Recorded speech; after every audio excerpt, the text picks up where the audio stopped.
Hey everyone, welcome back.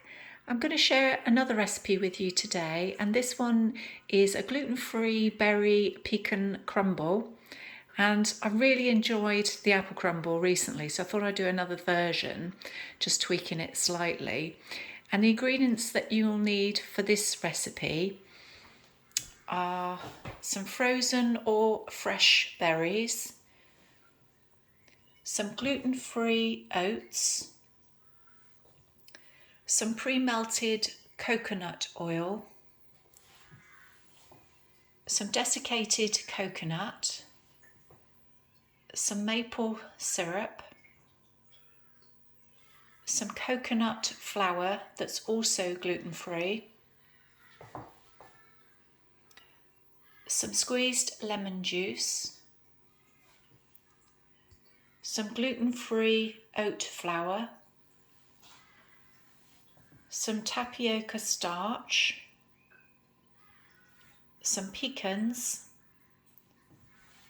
and some cinnamon. So that's all of the ingredients, and what we're going to do first is just preheat the oven to 175 degrees Celsius, and that's using a fan oven. So once you've done that, to start with, we're going to get a large mixing bowl, and the first part of the crumble, we're going to place the frozen or fresh fruit inside the bowl. And there we go. And we're going to place the cinnamon in the bowl, the lemon juice,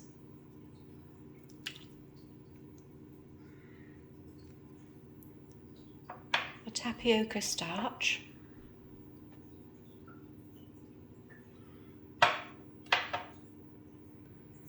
and the maple syrup.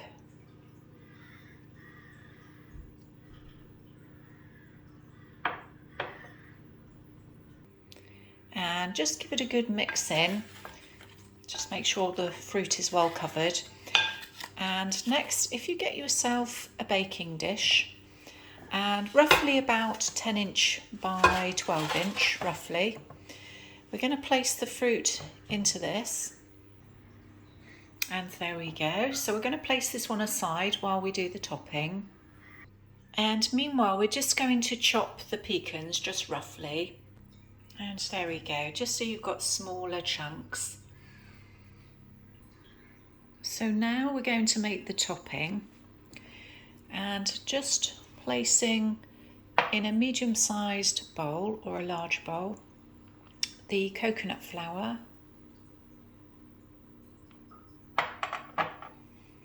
the oat flour, the oats, the desiccated coconut,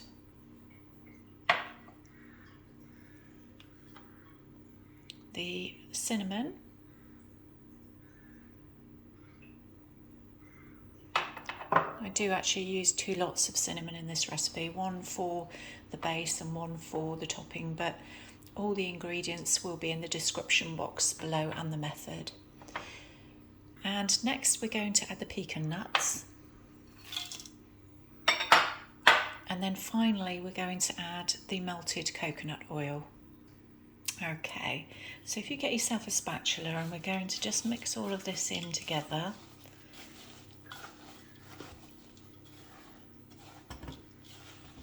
Just want to make sure, because there's a couple of types of flour in here, we just want to try and make sure the coconut oil seeps through to the flour and that it's well coated. Okay, I'll just come back to you in a moment. Okay, so once you've given that a good stir, we're just going to give it some maple syrup just to sweeten it.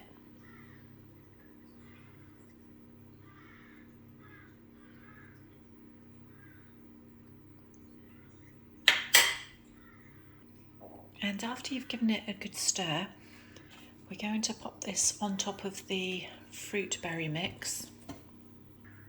And you want to just spread it fairly evenly across the top. And here we go, this is what it should roughly look like. So you've covered over the fruit completely. We're just going to pop it in the oven for about 45 to 50 minutes, just until it goes golden brown and the fruit is piping hot. And after it's cooked, just take it out the oven and we're going to leave it for about 15 to 30 minutes, and that's partly just to cool a little, but also for the fruit to thicken. And you'll see it's a lovely golden brown and it's still quite piping hot at the moment. So just let that cool before you actually serve. Now this will store in the fridge for about 3 to 4 days, or you can freeze it in portions for up to 3 months. And this is really delicious served with vegan custard or vegan cream, or even some vegan ice cream. So I hope you like this, guys, and I will see you soon for another recipe.